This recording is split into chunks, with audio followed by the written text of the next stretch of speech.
What's going on, mothers? My name is Alicia Askew, host of the Purpose Driven Mother podcast, where mothers are imperfectly perfect and thriving on their purpose-driven journey. Hear from the most courageous and inspiring mothers of today who are striving to pave the road ahead, reach new heights, and share their greatest lessons so that you can walk powerfully on your purpose-driven journey. So stay tuned to unleash that drive that you need to thrive while becoming the truly amazing woman you are designed to be.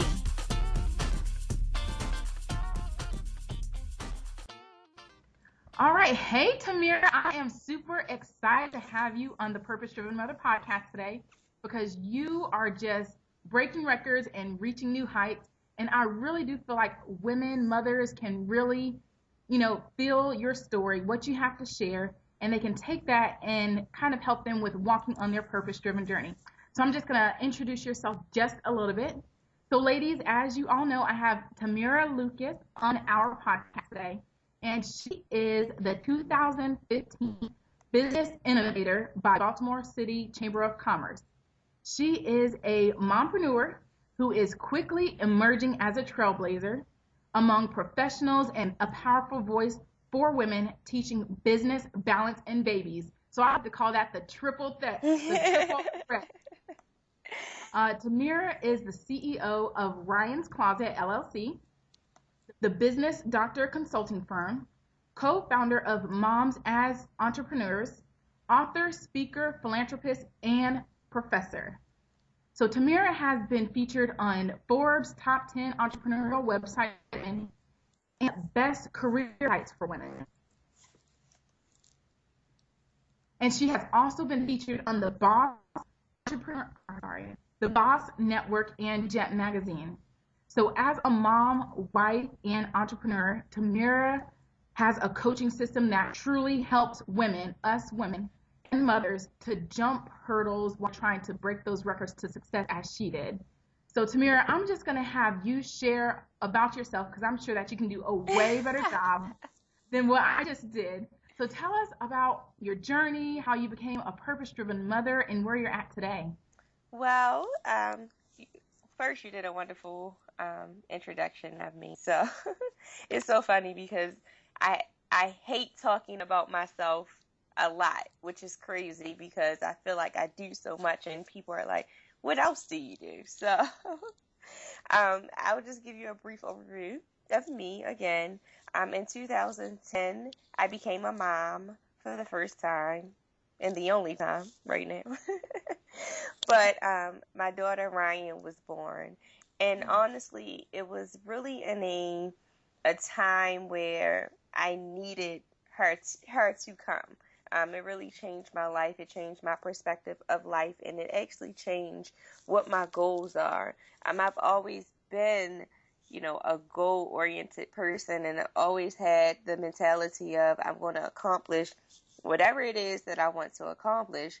But, Ryann just gave me a different purpose in life, and I really saw the meaning of, paying it forward or, living so that others can live.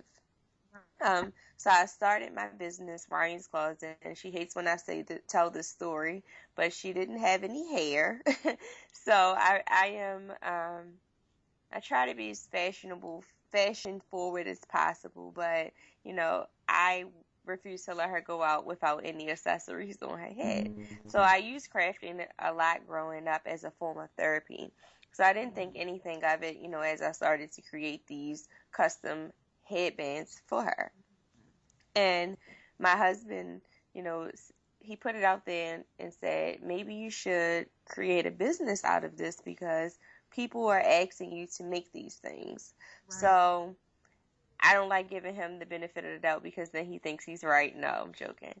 But I took his advice and I really utilized my undergraduate degree and part of my master's because I was still in school when I had her, and put those concepts that I learned in actually my entrepreneurial spirit and created Ryann's Closet. Now, fast forward 5 years, almost 5 years, because Ryann's birthday is actually 4th of July. Ryann's Closet has done really well over the past 4 years, but we are going in a different direction. Because crafting is something that I use as a form of therapy, I started to get bored with creating these things, and my passion to make them wasn't there anymore. And I had to take a step back and realize what my passion is and what are my strengths. And those things are communication and also inspiring others. So Ryan's Closet laid the foundation for my business and the foundation for me to put myself out there as an entrepreneur. But we're moving in a different direction with Ryan's Closet, and now Ryann is the CEO of that business, and she's going to be focusing more on her vision of what fashion looks like from her eyes. So it'll be more of a blog matched with one-of-a-kind accessories, but there will be a limit on the amount of accessories sold of that particular style. So I went from doing like vending events all over to, strictly keeping it as an online business and really something that Ryann can grow into. So you'll see the world and her journey through her eyes. And I feel like at first it was that's my baby. My business, that was my first business, so it's my baby, and it was really hard for me to let go and move in a different direction. But like I said, it was an opportunity for me to understand that business set the foundation for me as I grew as a business coach and an entrepreneur, and it really set the foundation for Ryann to have her first business. So, again, through Ryan's Closet and a lot of other things that I've been able to do, I've created the Business Doctor Coaching, Consulting, which is pretty much a small business consulting firm that help individuals start and grow their business. And we do that by providing strategic business solutions and putting the heartbeat back into your business. So, you either have to start a business, and that needs to really have a heartbeat, or really strategically think how you're going to grow your business, and you need, a heartbeat for that as well. So that was really what I'm passionate about and the things that I love to do, and I really have a lot of education and expertise to offer others, and I'm not a hoarder, so I like to be able to provide that to other individuals. And as a mom, we don't really know how to ask for help, because we are the help. We help our children, we help our spouses, and when we become the leader in family, everyone always comes to us for help. So my thing is helping mothers start their own enterprise and really showing them that they're able to do that, and it's not impossible to do so. I absolutely love those pictures right behind your head. Those are so amazing. It really captured the moment. Oh, thank you. Everyone loves those pictures, and my husband, when I first got him made, he just was like, okay, he didn't know what to expect. And then once I, showed him, he was like, oh, I see the vision. I love it. So as I read in your bio, Tammira, you wear so many different heels. How do you manage it all, from being a mom, a wife, a mompreneur? How do you do it? Well, one of the things that I do is I do a lot of planning, and I tell people this all the time. I live by my planner. If it's not written down in my planner, then it doesn't exist. And honestly, I do accept fault for some things because I may not have written it down at that moment. So I really try to force myself to write things down immediately as I find out. But another thing that I do is I really have a strong connection with God. I feel like He placed me on this earth for a purpose, and to be honest with you, He's not going to put more in me than I can handle. And that has definitely proven up until still to this day. There are moments when I feel overwhelmed. There are moments when I question things, but I can't say that I've been in a place where I absolutely quit. And it's because of Him and my faith that I have that, He's going to guide me, and I'm going to be okay, because as long as I continue to believe, I'll be fine. And then the third thing is the support system that I've been able to build. My family, my friends, people outside of your normal day-to-day interaction. It's people that has definitely supported me on my journey. I can't say that this would have been possible if it wasn't for my husband, if it wasn't for my mom and my sister and my, grandparents that definitely helped me be who I am today. Sometimes I can't pick Ryann up from school. I can't attend a meeting or things like that, and they step in without asking. So it's really important that you surround yourself with people that are going to be able to help you and support you, and that you can do the same for others as well. That's true. You can't have one hand out and not have the other hand, going back in return. Yep. So I completely agree with that. And I want to go back to something that you had said, which I'm sure a lot of people may be on the borderline of the fence trying to, balance. So when you had said that God wouldn't put more on you than you can bear. Mm-hmm. So how do you know, how much is too much, or what is the maximum amount that you're able to exert before you get too overwhelmed? That's a good question.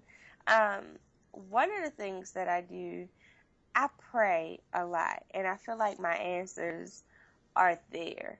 I will know whether it's something that I should continue to do, and whether I shouldn't do it. And one of the things that I always remind myself is, regardless of what the reward is financially, I don't chase what the money is looking like. I chase what the passion is. And if I know that I need to impact one person in this room or just anywhere I go, then I know that I need to be there. There are some things that I do have to turn down and say, no, I'm going to be able to do that. And I'm okay with that. I look at it as, where am I going to have this impact? Am I going to have an impact of my college students, teaching for today, or am I going to have this impact when I have to make a decision on whether I'm going to speak at an elementary school, for a day? So, I look at it as, what's going to have the biggest impact, and where do I belong at that very moment? Some days, they are much busier than others, or a week. I know last month was just absolutely crazy for me, but again, I had to make a lot of those decisions, and some people may not be okay with the decision that you make, and that's fine, because at the end of the day, it's your passion, it's your vision, and it's your life, and you have to be in control of that. I had a moment where, a mentor wanted me to choose them over what it is that my passion is. And unfortunately, I had to choose my passion. Right. So, there are going to be some people that may be disheartened about your decision, and that's fine. That's okay. You got to be okay with that. You be able to accept those things. And it's hard for us to, just be okay with going in the direction where our heart is pulling rather than what other people want us to do. So I really do think that just the information, the tips that you shared there is very helpful, just for anybody who just needs to keep forward with feeling like they're letting other people down. Yeah. And so I want to go back to starting when you started Ryan's Closet. Mm-hmm. And I love the story. My son didn't have any hair, but I couldn't put bows and make him look handsome. But as going into your first business, what were the fears behind that, and how were you able to just move past any fears or self-doubt that you had? Well, here's the thing. Ryan's Closet was actually my first official business, but it wasn't the first time that I actually started a business or had an entrepreneurial background. So to be honest with you, my first taste of entrepreneurship was my 16th birthday. And instead of me having a birthday party where, everyone came and gave gifts, I actually had a pajama party, and I charged people in Baltimore City to come. And I didn't even realize that until my mother said something to me about 3 months ago, no, you've been in entrepreneurship for a long time. But my first official business, first business that wasn't quite official was a partnership in a children's mobile spa. And to be honest with you, at this time when I started, and we actually did very well, we just had to dissolve the partnership, and we both didn't feel comfortable with, continuing the business without one another, because it was a vision together. But we just jumped right into it. We didn't have any fears. And that's the thing. We didn't even think beyond doing what it is that we wanted to do. So when I went into Ryan's closet, I was fearful because I wanted to ensure that I had all of my ducks lined in a row. And my biggest thing was, it wasn't that how people perceived me or even accepted my product because I had faith in my product. It was more of, am I doing this the correct way? And, I don't want to make any mistakes, or am I going to actually, at that time, am I going to be able to balance all of this? And I really realized that I had a gift, because balancing is not something that everyone can do. It's really a gift that a lot of people have, or a lot of people have the ability to get. So when I realized that I did have that gift to be able to manage those things, and I still, had some things that I had to tighten up, that just went full throttle. And it's not a lot of things in life that scare me. So that may be a special case for me, because I have always been that way. I've been that way of, I'm going to do this. It's only, one thing that I can do, sink or swim. And I don't sink a lot, so I got to swim. And I think that's something that my mother and my husband and even my brother that's no longer here appreciated about me, was that I didn't fear a lot of things. And if I said I was going to do something, I'm going to absolutely do it.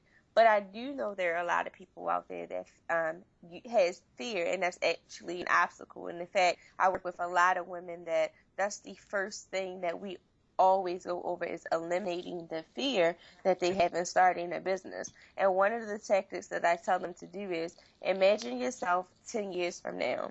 Would you rather say, I started this business, or I started to follow my dreams, and I failed along the way, but I still was able to do it, look back and say, I should have followed my dreams? And is that the message you want to leave to your children? So now my daughter has so much confidence in anything that she does, that she knows that she can go out and conquer the world.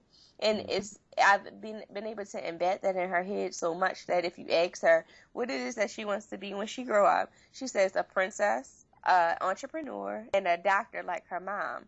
So being able to be that role model for her and to show her that it's possible.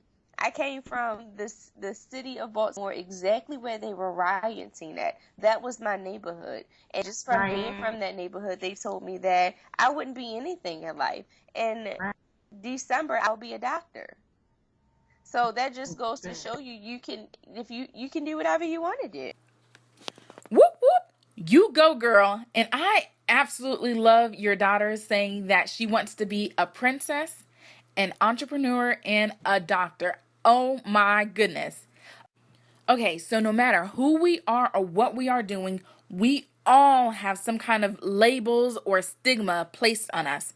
So how do we rise above the statistics and not be subjected to our labels? I feel like in order to change that mentality, first of all, it's going to take you and I, and to really have the mentality of, okay, let's look at things backwards. Mm-hmm. What do successful people have that we don't have? What is it? And it's really not anything besides the fear of, the elimination of the fear to move forward. And when I talk to my students, and when I talk to a lot of my clients, I ask them, tell me what's different. What's different? Nothing at all. What they did was they took advantage of the opportunities that were in front of them. And we didn't dwell on what we don't have. We utilized what it is that we do have and to move forward. I didn't walk out the door one day and they say, oh, here's a college degree. No. I had to, find my way to college, because I was the first college graduate in my family. I had to find my way to my master's program and into my doctorate program. I didn't walk out my door and they say, oh, I want to make you a professor. I had to figure out who I needed to be in room with and how would I show them my expertise and that I am valuable to their university than anyone else. So it's changing the mentality of what I don't have to say, okay, I have this. You can change your situation. You can't change your past, change your future. Mm-hmm. So, and that's the thing. We have to stop dwelling on what happened 5 years ago, or what happened when you was a child. There are a lot of things in my childhood that happened, and I'm not going to sit here and say that they did not impact me growing up. They absolutely did. But when I realized that those things only made me stronger, I had a conversation with my pastor, Friday, and, we were talking about the school that my daughter is going to, and he was like, I was like, I wish I had went to that school when I was younger. And he said, no, if you had went to that school, then you would not have the story that you had. So you attending the school that you did, you living in a neighborhood that you did, created your story. And your story and how you overcame those things are things that are impacting others, and how you, utilize what you had to see a better future. So it's really changing the mentality of, I don't have this, or I can't do this, when you just try. And changing the fact that failing is not a bad thing. Failing is good. So I'll use myself as an example, because I feel like me using other people as an example is not a great reflection of me. But for me, I just got a rejection letter for something huge that I really wanted. And I was very bummed about it, but I realized that was the big failure, the big no that I needed in order to keep pushing forward.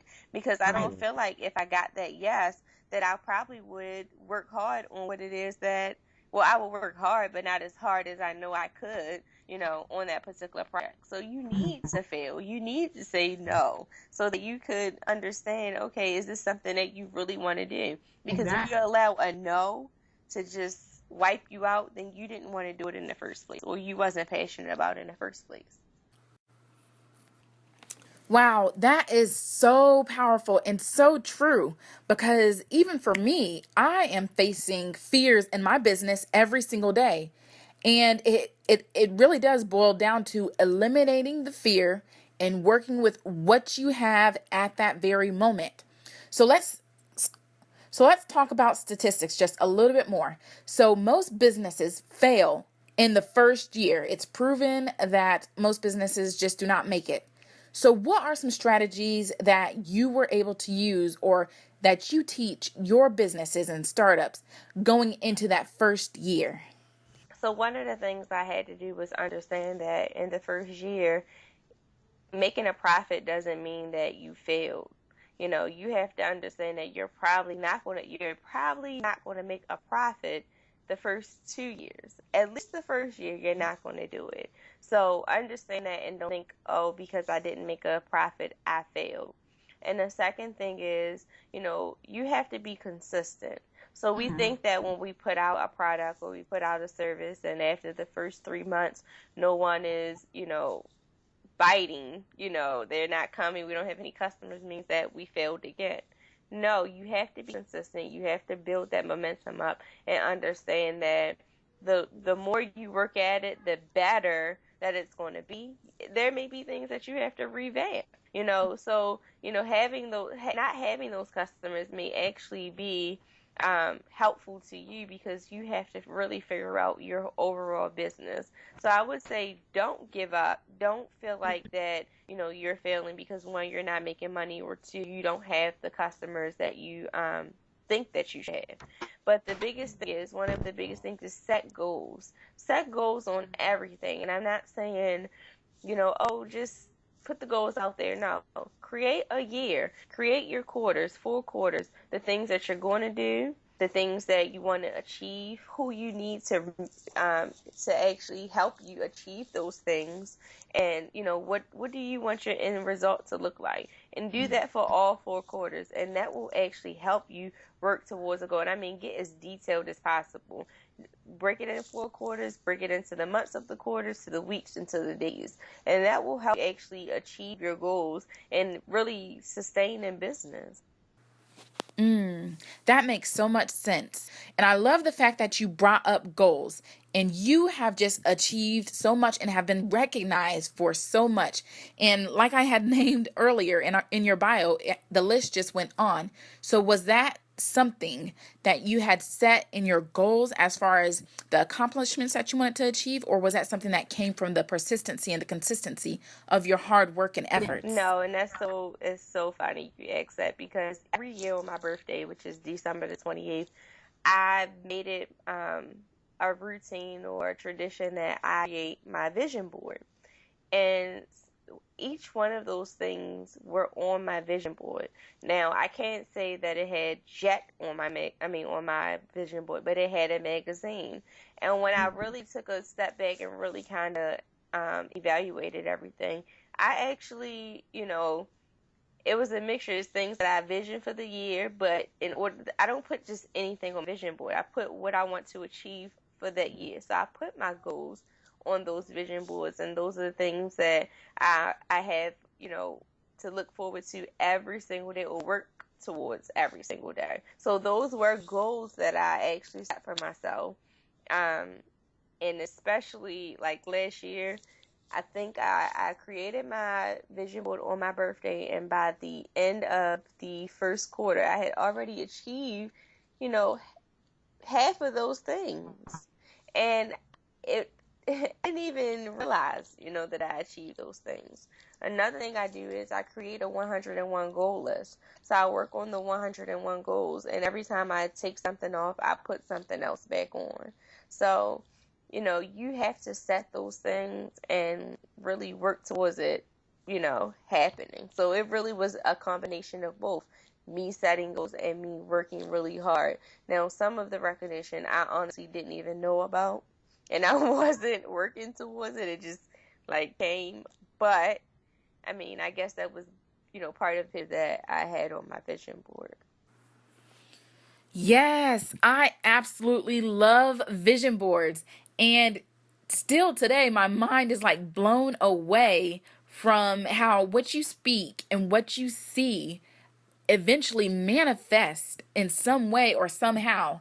So, for you, it has worked. And for me and myself, it has worked as well, just using vision boards in our everyday lives. And I know you have a lot of phenomenal things going on that some of these mothers today, some of these women can really use and need in their everyday lives. So can you just share a little bit about what you have that they can benefit from? So right now, I'm really working on the Moms is Honest project.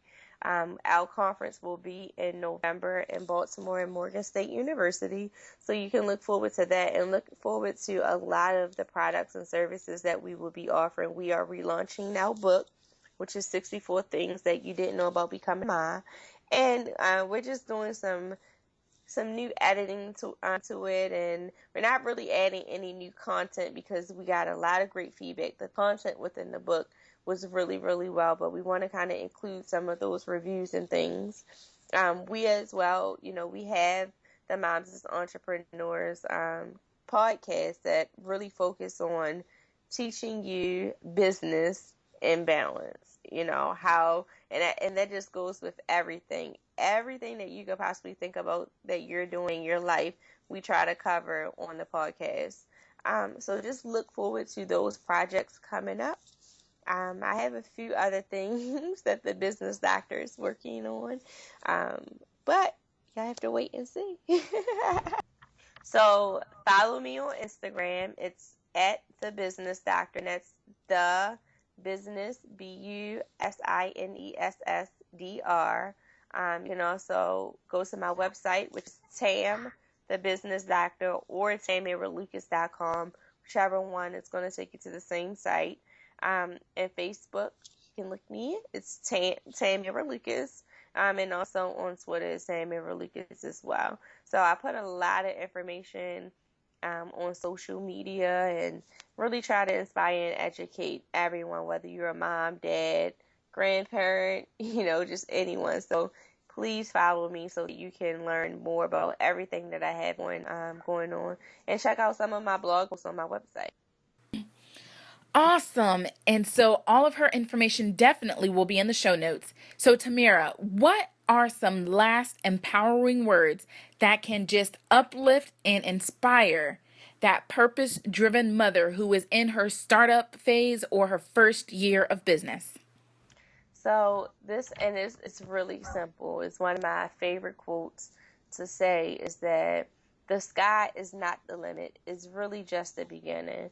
And look at that way. And that's all I'm going to say. You got to really interpret that quote. I love that quote. I haven't heard it that way before, but that just goes beyond probably everything that we've been taught. Just growing up in society, we're taught to just do certain things and stay in the lines, and don't really stray too far off of the gray areas. So go beyond the sky, and that's awesome. Yeah. Thank you so much, Tammira. It was such an honor to have you on our podcast and just share your knowledge and expertise and wisdom so that mothers can thrive on their purpose-driven journey. Thank you for having me, and tell the little one I said hello. You can hear him in the background.